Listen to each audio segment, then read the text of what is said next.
For Pacifica Radio, November the 23rd, 2023. I'm Scott Horton. This is Antiwar Radio.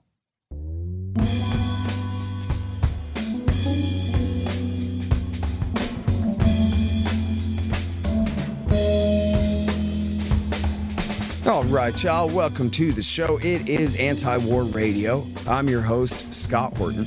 Actually celebrating 13 years here on the radio on KPFK 90.7 FM in LA.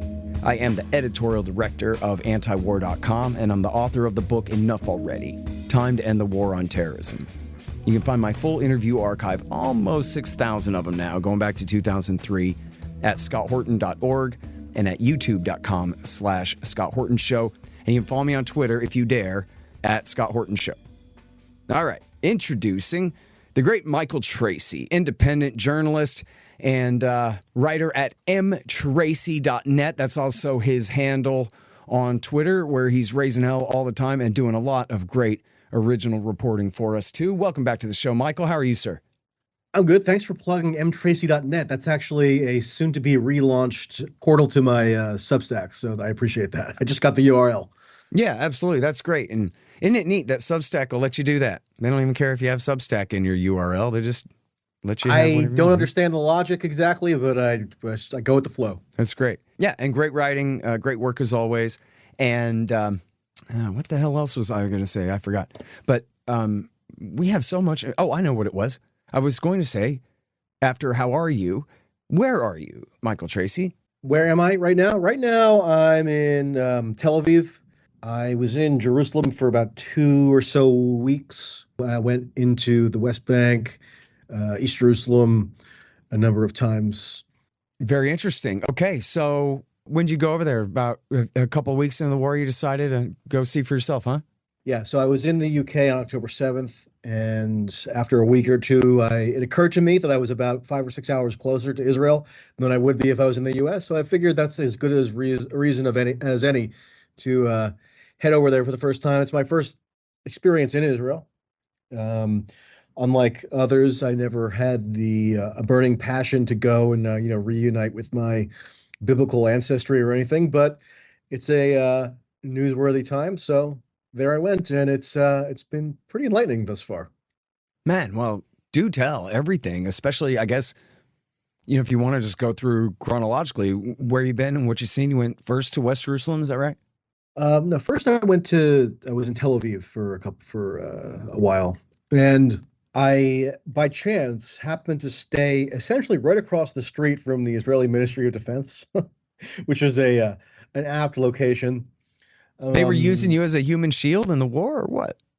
No, I wasn't used as a human shield, as far as I know. I mean, the Mossad have a lot of tricks, so maybe unbeknownst to me, yeah, I was being used as a human shield, but nothing that I was. But they put the Ministry of Defense right in the middle of a populated city.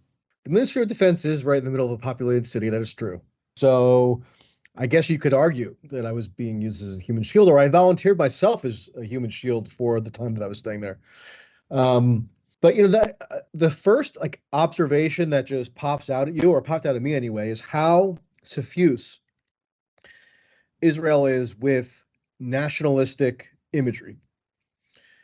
And the only parallel that came to mind for me was post 9/11 in the U.S. I happened to be in the tri-state area of New York, so northern New Jersey, close enough where there were lots of people who were affected by 9/11, and even there, everywhere you looked, there was an American flag draped out a window or on a balcony, or there are all these new flagpoles going up and whatnot. And I don't know, I'm sure you remember every cable news chyron had an American flag graphic for a while. And in Israel, it's like that, but times I don't know how many. And so there's just an Israeli flag virtually plastered everywhere that you look, and lots more soldiers that I'm told are around and just kind of visible and present than have been the case, which makes sense because a large number of them were called up from the reserves for the war, and so that's point number one. Just that there's this all-consuming visual symbolism and imagery that's clearly designed to galvanize support for the war effort. Now, a lot of it's also organic, so it's not as though ordinary Israelis have to be propagandized by the government to express their nationalistic affinities with the state at a time of war. That's done organically in large measure, just like it was in the U.S. after 9/11. But nonetheless, it's just very garishly displayed all over the place. That's kind of the first thing that you notice. So it's Anti-War Radio. I'm Scott Horton talking with Michael Tracey. It's interesting that you say that.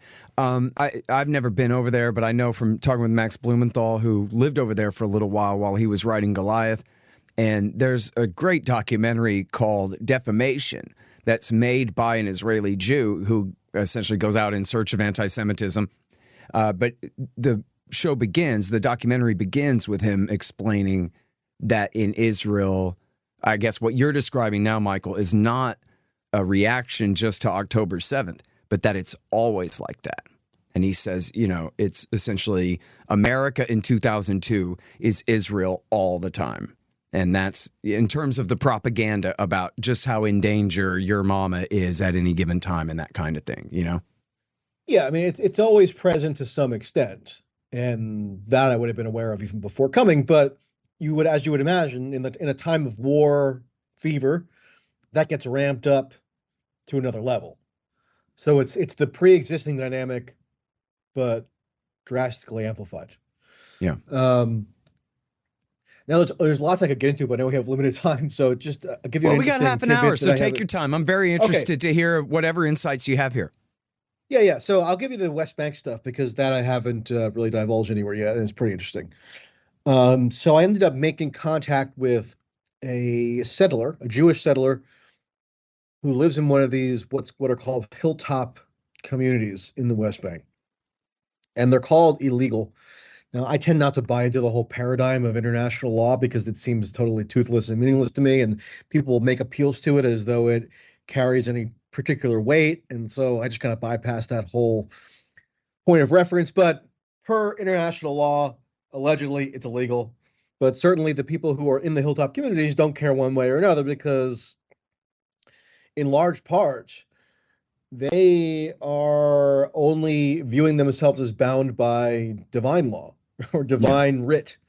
Well, it's worth mentioning that the Israelis have signed the Geneva Conventions, so they're bound by them. Whether the U.S. overlord would ever enforce the law against them or not is sort of a separate question. But are they really bound by it, though? Because the occupation has been in place since 1967. Well, so in the same sense that you have the right to bear arms, even if Bill Clinton passes a law that says you can't have a rifle, he's just violating your rights.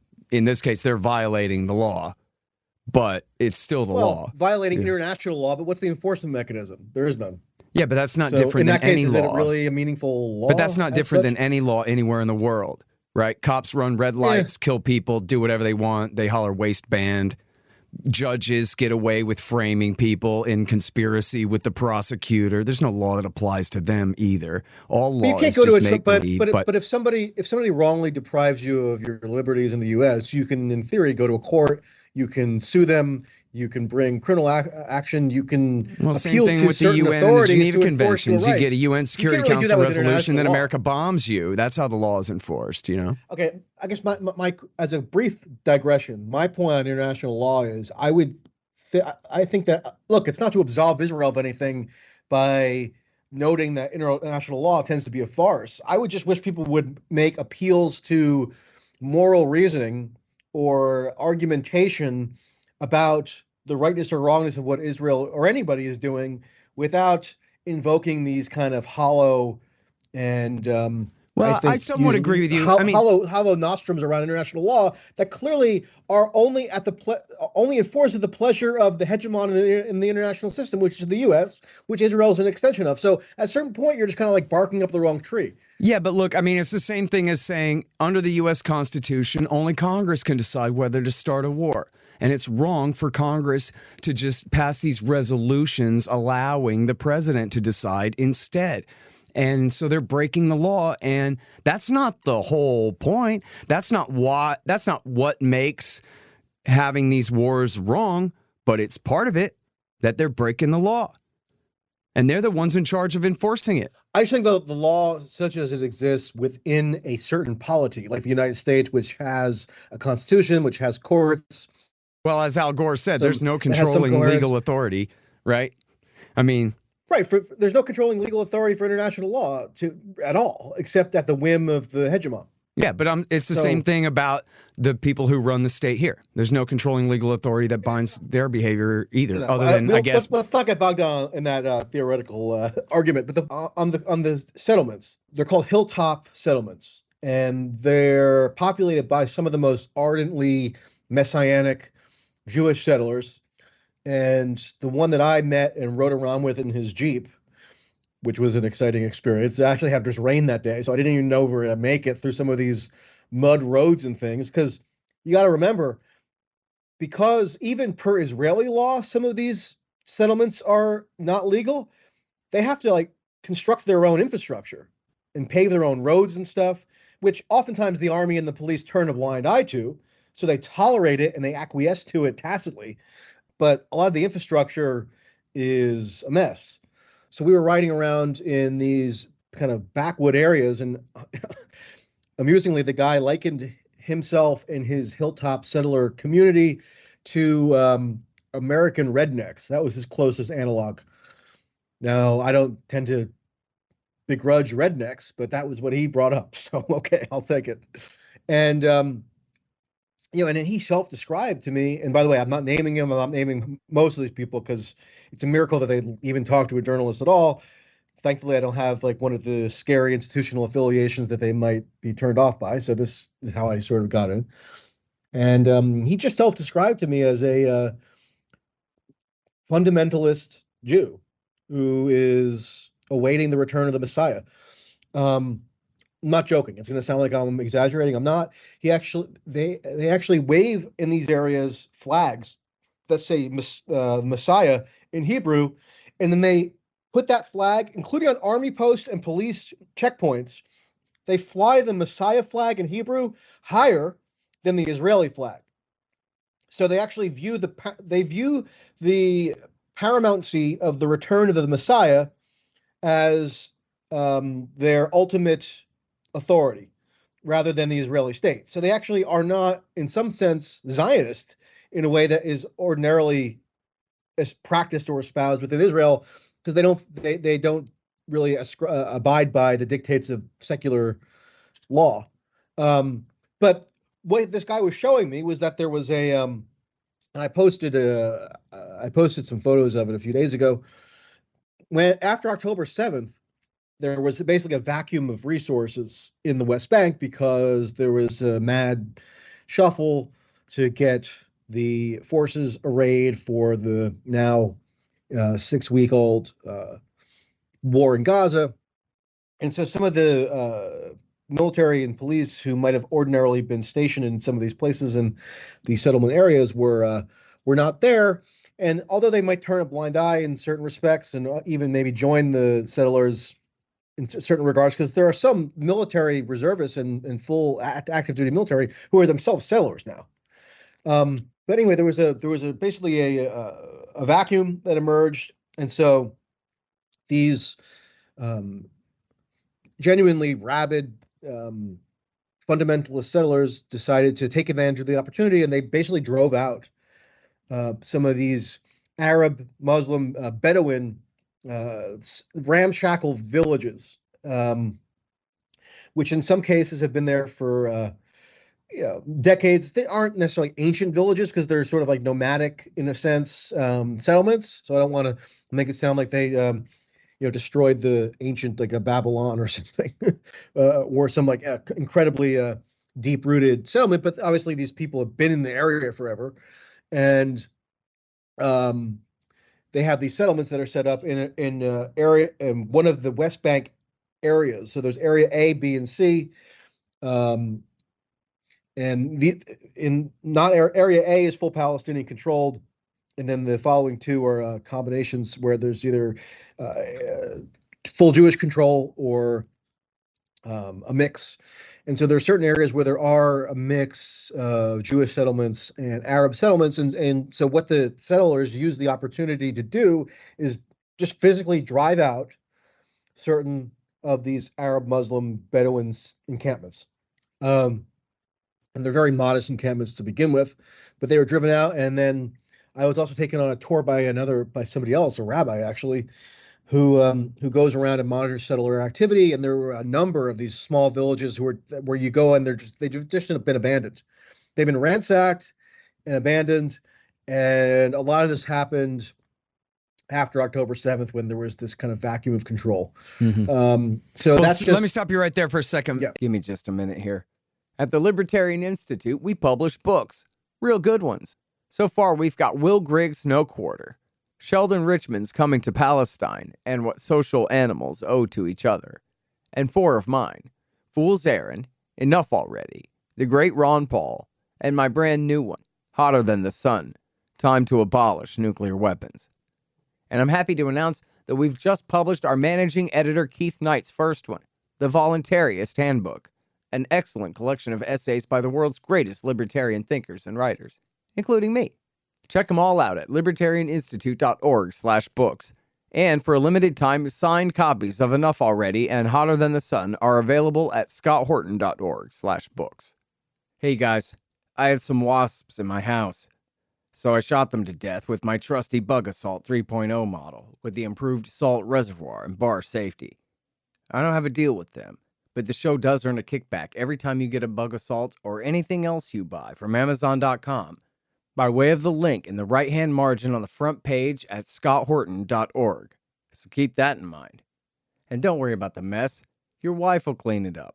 It's Michael Tracey here on Antiwar Radio, and he's in Tel Aviv now, but he was on the West Bank investigating, doing journalism with some settlers, embedded with some settlers there and getting toured around.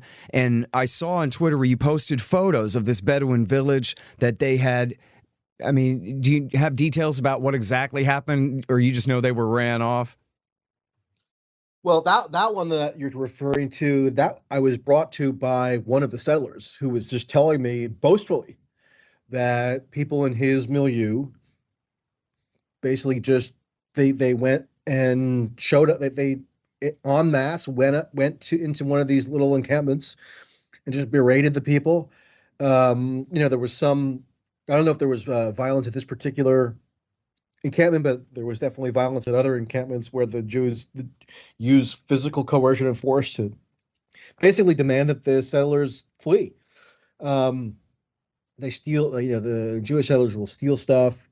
A lot of these settlers are, I saw some of them yesterday, actually. I went on a separate trip yesterday with this rabbi, and we pulled up on the side of the road to an olive grove that this rabbi who was touring me around said was privately owned Palestinian land.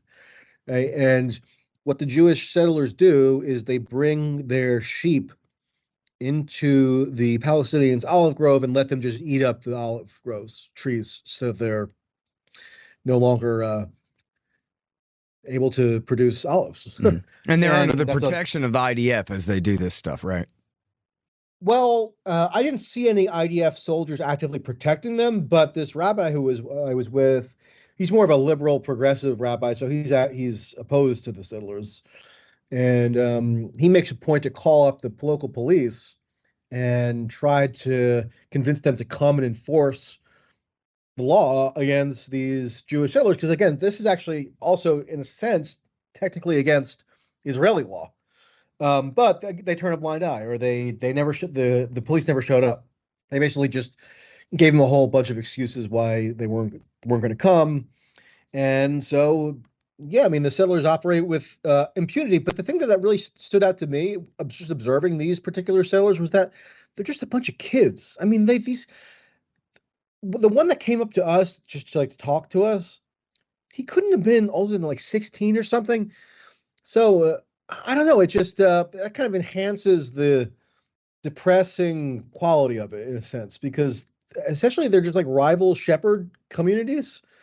But one of the shepherding communities has the either overt or tacit backing of the state. So yeah, that was interesting. And there's lots of other stuff that's been pretty wild too. Well, it's Anti-War Radio. I'm Scott Horton, and I'm talking with Michael Tracey, the great independent journalist.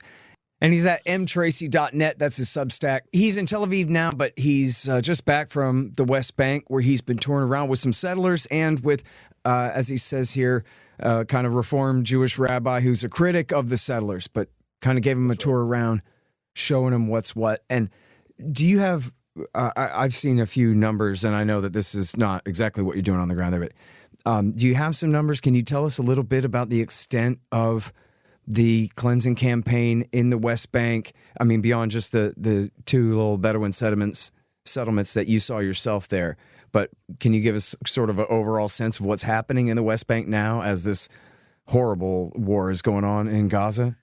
So I don't have any numbers that I've independently gathered or verified.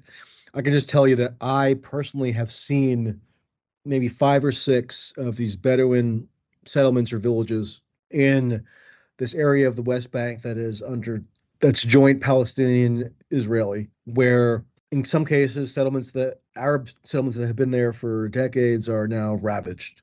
Personally seen and can vouch for at least 5 or 6 of these Arab Muslim settlements or encampments or small villages that were basically ravaged by the hyper-religious Jewish settlers.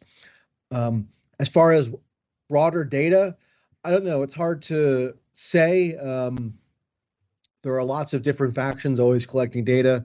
So I'm not really in a position where I can give you anything that I could personally, with confidence, say is like objective and the full truth. But I could just give you what I've seen myself. And then, but I guess both the settlers and the critical rabbi both told you that this has all escalated since the war broke out in October. I've seen a bunch of the settlements where, mostly in the week or two after October 7th, the settlers use the opportunity where there's this vacuum of control to basically expel or drive out the Bedouins. Yeah. And that was told to me both by the critic and the supporter of it. So it leads me to believe that there's some truth to it. Well, any plans on going to Hebron or Ramallah and trying to, or East Jerusalem and looking at things from the Palestinians' point of view? What's going on right now? I've been to East Jerusalem. I did go there for a day. Oh, great. Chatting with people. It was interesting. People think that there's, what the Palestinians who I've talked to told me is that everything is just getting drastically worse for them since October 7th. They speak in like whispered tones. They're always looking over their shoulder. An interesting event that I personally was involved in is I went to a protest at a courthouse in Jerusalem a week or two ago, where this history teacher, his name was Meir Barukin, he was detained by the Israeli police, which is under the control of Ben Gvir, the national security minister, who is from one of these radical settlements.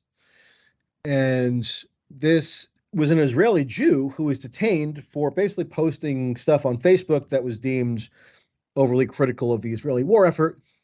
And so you had Israeli Jews who were showing up to protest the detention of this history teacher. It was mostly older people. And when I was there one morning, and all of a sudden this band of riot police, they're called Yasom, ambushed this crowd of older Israeli people. Again, not young men who are rabble-rousing and trying to cause trouble. These were older people. I was talking to a lady who must have been in her 50s, and then another lady who must have been in her 70s or 80s. When we all got ambushed, including the older women, and everybody was just totally shell-shocked because what they explained to me afterwards, meaning the Jews who were ambushed by the Israeli police, was that these are tactics that they would have ordinarily associated with police conduct in Palestinian areas. Mm-hmm. Now they're even using the similar tactics against the few remaining dissident Israeli Jews. But I've talked to Palestinians who obviously have said that they cannot say anything because they'll just be beat up. And I didn't see that myself personally, but it's not hard to come across just any ordinary Palestinian who will attest to the climate drastically worsening for them since Mhm. since October 7th. I was warned not to go. I'm actually leaving tomorrow. I'm going to probably maybe come back next month. But I was warned not to go to Palestinian towns by people who say that I would be at risk. Now, I tend to doubt that. I'm pretty sure I could wrangle it.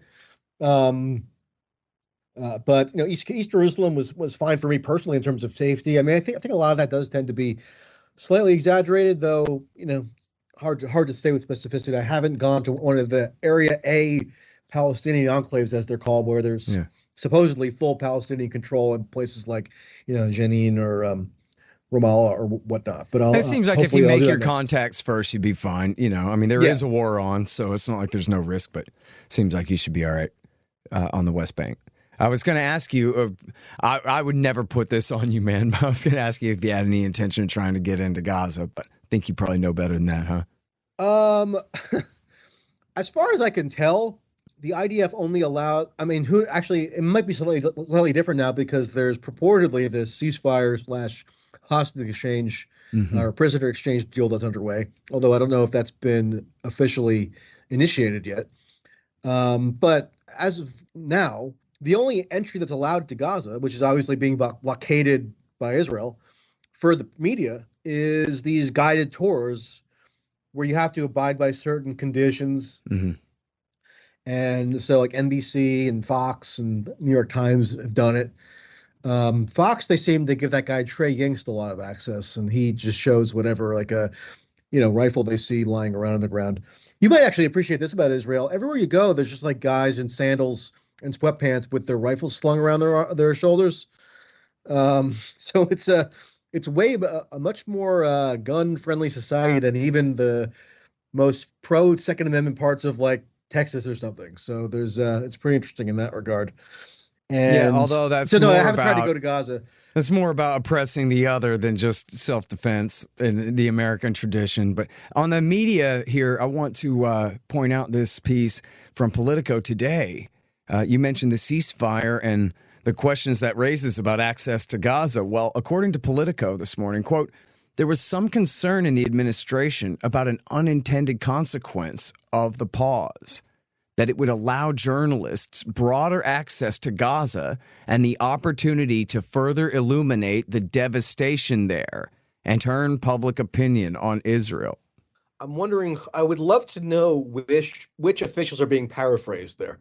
I know, me too. But of course, we do know that Politico is very close and friendly with the Biden administration. So this is probably not just some smear by a Republican congressional aide or something, I want to say one thing in Israel's favor, which I promise I'm not being compelled to do by like Hasbara or anything.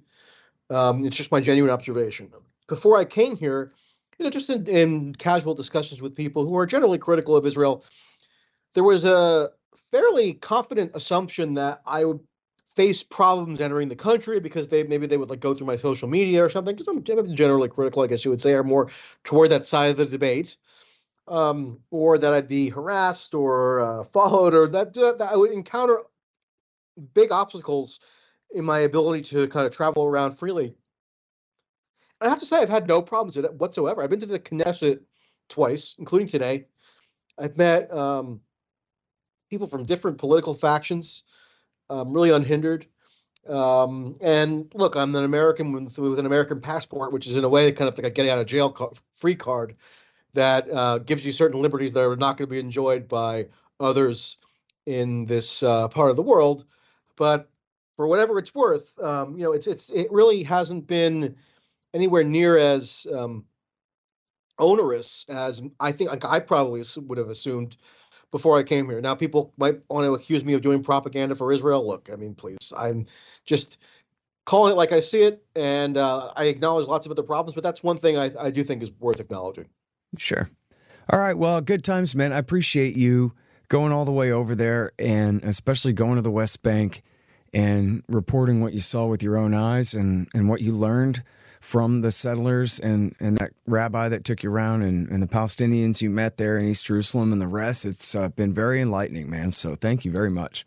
Yeah, I'm gonna post some roundup stuff in the coming days. So if people want to see some more photos and whatever, and some other reporting.